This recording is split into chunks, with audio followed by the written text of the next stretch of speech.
ఆనాడు ఎన్టీ రామారావు గారు ఉన్న రోజుల్లోనే ఇన్నిన్ని లక్షలు ఇన్నిన్ని కోట్లు లేవండి. ఏదన్నా పార్టీని నమ్మి డబ్బులు ఇవ్వకుండా ఈడు చేస్తాడు అనుకుంటే సీట్ ఇచ్చేవాళ్ళు. కానీ ఇప్పుడు ఎందుకంటే ఇప్పుడు ఉన్న ఖర్చుల గురించి కానీ ఏదన్నా కానీ నేను అడుగుతా, తప్పే లేదు, పదవి అడుగుతాం. ఎమ్మెల్సీనా ఎమ్మెల్యేనా మంత్రి అడగటంలో తప్పేముందండి. రేపులు చేసేవాళ్ళు, హత్యలు చేసేవాళ్ళు సంజన, సుకన్య గంట అరగంట గోరంట్ల మాధవ్ మీకు తెలుసా, న్యూడు వీడియో చేస్తాడు. మరి వీళ్ళందరూ ఎంపీలుగా మంత్రులుగా ఎమ్మెల్యేలుగా ఉన్నప్పుడు ఆఖరికి 5 ఏళ్ళు ఇరిగేషన్ డిపార్ట్మెంట్లో చేసి స్వీట్స్ బిజినెస్ చేసే కిరణ్కి ఎందుకు భద్రాచలం కానీ 26 జిల్లాల్లో ఎందుకు ఎమ్మెల్యే సీటు కానీ ఒక ఎమ్మెల్సీ కానీ ఒక మంత్రి కానీ ఇవ్వకూడదు అని బాబు గారు అనుకుంటే ఎంతసేపు పనండి. ఇవ్వకపోయినా అదృష్టవంతున్నే.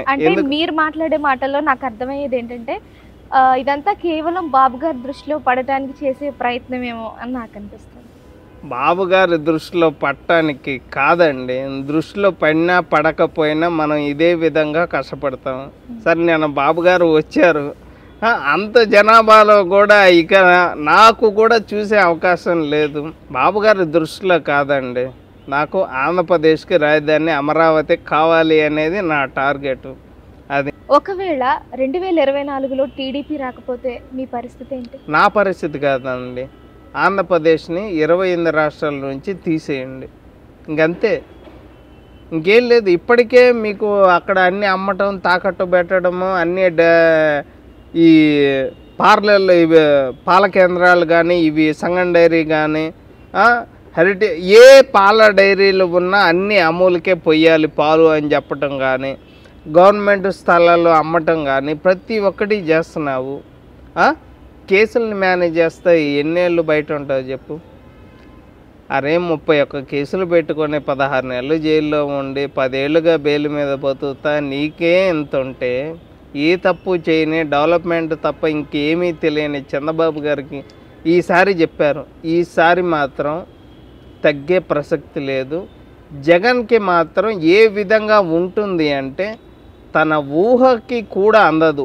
ఒక్క జగన్మోహన్ రెడ్డే కాదు, ఎవరెవరు మాట్లాడారో 151 మంది ఎమ్మెల్యేలు కానీ ప్రతి ఒక్కళ్ళకి దాదాపు చాలామంది మీద కేసులు ఉంటాయండి. తప్పుడు కేసులు పెట్టారు, ఎంతోమందిని చంపారు, ఆడపిల్ల మీద అత్యాచారాలు జరుగుతున్నాయి. ఆంధ్రప్రదేశ్ పరిస్థితి బాగాలేదు.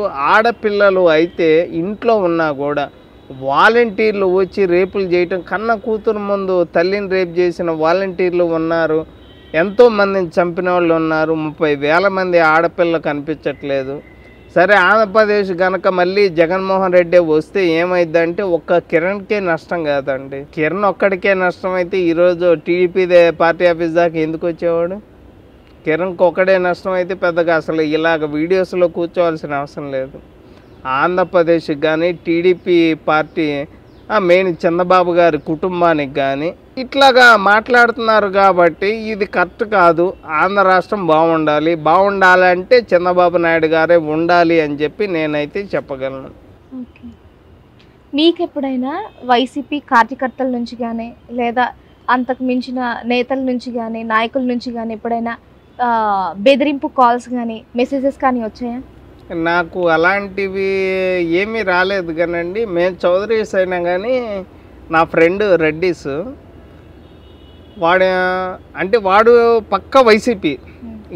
ఇక నేను మొత్తుకున్నా చెప్పినా కూడా టీడీపీకి ఓటేడాడు. వాడు కనిపిస్తే మన ఇద్దరం పార్టీ గురించి ఏం మాట్లాడుకోగా వాడు చిన్నప్పటి నుంచి నా క్లాస్మేట్, సరదాగా తిరుగుతూ ఉంటాం. కిరణ్ గారితో ఎందుకు తిరుగుతున్నారా, తిరగొద్దురా, ఇక అవన్నీ చిన్ననాటి స్నేహితులం కాబట్టి వాడు వైఎస్ఆర్ కాంగ్రెస్ అయినా నువ్వు టీడీపీ గురించి మాట్లాడొద్దు, నువ్వు వైసీపీ గురించి మాట్లాడొద్దు, కానీ ఇద్దరం మాత్రం కలవాలి. అది డైలీ కలవటం ఇవన్నీ జరిగాయి.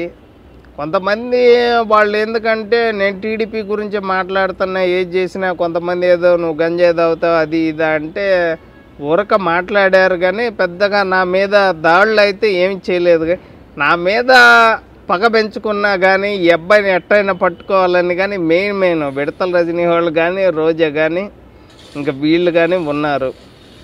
అసలు గుంటూరులో కాదు, ఏపీ తెలంగాణలో ఈరోజు నిజంగా అంటే నేను ఎక్కడ నువ్వు ఫేమస్ అయ్యావని నేను ఆడ చెప్పను, కానీ నేనంటే తెలుసా అంటే చాలా వరకు తెలుసని చెప్పగలను. ఎంతోమంది లేడీస్ కూడా వచ్చి ఇక్కడ సెల్ఫీలు దిగుతుంటే సర్లే పర్లేదు వీడియో చేస్తూ ఉంటాం. కానీ అమ్మ నాకేం ప్రాబ్లం లేదమ్మా. కింద ఒక ఆమె ట్రస్ట్లో ఒక ఆమె ఫోటో దిగింది నాతో. ఆమెని వైసీపీ వాళ్ళు తిడితే ఇంకా తర్వాత ఫోటో తీసేసి చెప్పింది, సర్లే అమ్మా నాతో సరదాగా మిమ్మల్ని వీడియోస్లో చూస్తానని చెప్పి ఫోటో దిగింది. అట్లా వైసీపీ వాళ్ళు తిడితే తర్వాత పిల్ల ఫోటో తీసి. మరి వైసీపీ నేతల నుంచి మీకు థ్రెట్ ఉంది అనేది ఎంతవరకు నిజం? అంటే దాంట్లో అది వాస్తవమా అబద్ధమా?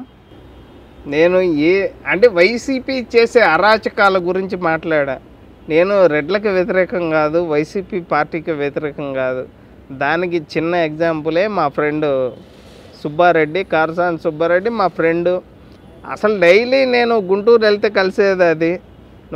నేను వైఎస్ఆర్ కాంగ్రెస్ పార్టీకి వ్యతిరేకం కానీ రెడ్లకు వ్యతిరేకం కాదు అనేది నా ఉద్దేశం. మీరు ఇందాక మాట్లాడారు చూసారా, ఈ పార్టీ వరకు అంటే అంత సక్రమంగా ఉంటే నేను ఈ పార్టీ వరకు నేను ప్రేమించిన అమ్మాయిని పెళ్లి చేసుకొని చాలా హ్యాపీ లైఫ్ని లీడ్ చేసేవాడిని అని. మరి మీరు ప్రేమించిన అమ్మాయి ఉందా? ఉందండి, గుంటూరులోనే వెయిట్ చేస్తుందా మీకోసం? ఖచ్చితంగా ఉంది. రీసెంట్గా జనవరి 27 అమ్మాయి పుట్టినరోజు. మిస్ అవుతున్నారా? మిస్ అంటే రాష్ట్రం కన్నా అమ్మాయి చెప్పాము, అన్నీ తెలుసు, వాళ్ళకి తెలుసు. నేను వీడియో చేస్తున్నా, ఫస్ట్ వీడియో వాళ్ళే చూసి చెప్పింది, అన్ని వీడియోస్ అన్నీ బాగానే మాట్లాడుతున్నావు, ఏంది లేడీస్ గురించి అట్లా మాట్లాడుతున్నావు అంటే వాళ్ళు మాట్లాడే మరి తప్పకుండా మాట్లాడాల్సి వస్తుంది. కాకపోతే నాకేంటంటే ఒక 50-70,000 అంటే నా బిజినెస్ చేసుకుంటే ఇంత ఇన్కమ్ వస్తే బాగుండు అన్న టైంలో, నా బిజినెస్ షాప్ పెట్టుకుందాం అన్న టైంలో అంటే రాష్ట్ర పరిస్థితి బాగాలేదు కాబట్టి ఇటు రావాల్సి వచ్చింది. అంటే మీకు ఎప్పుడు అనిపించదా నాకెందుకు వచ్చిన గోళ ఇది? నేను అనుకున్నట్టు నేను ప్రేమించిన అమ్మాయిని పెళ్లి చేసుకొని నాకంటూ ఒక షాప్ ఉంది, నాకంటూ ఒక బిజినెస్ ఉంది, అంటే నా లైఫ్ని నేను లీడ్ చేద్దాం, ఎందుకు ఈ గోల్ అంతా అని మీరు ఎప్పుడు అనుకోలేదా? ఒకవేళ చేసుకున్నా కానీ ఇక్కడ పరిస్థితులు బాగాలేదు కదా. అక్కడ ఇప్పుడు నాకు ఎకరం పొలం ఉందనుకోండి, దాన్ని అమ్ముదామన్నా కూడా 20కి ఎత్తావా 15కి ఎత్తావా అంటే ₹1 కోటి పోయే పొలాన్ని 20 లక్షలకి 30 లక్షలకి అమ్మలేక రావాల్సిన డబ్బు రాక ఇన్ని ఇబ్బందులు పడతా పార్టీ వచ్చి రాజధాని వచ్చి అన్నీ వస్తే లైఫ్ ఇంకా బాగుంటుంది కదా అనేది నా ఉద్దేశం. మీరంటే ఇక్కడ ఉన్నారు, మరి మీ ఫ్యామిలీ మొత్తం అంటే మీ అమ్మగారు, మీరు ఇప్పుడు చెప్పిన మీ ప్రేమించిన అమ్మాయి అక్కడే ఉన్నారు కదా, మరి వాళ్ళకి ఎలాంటి థ్రెట్ లేదా? వాళ్ళకి ఎలాంటి థ్రెట్ లేదండి. అమ్మాయిల బంధువులు ఆల్రెడీ పోలీసులు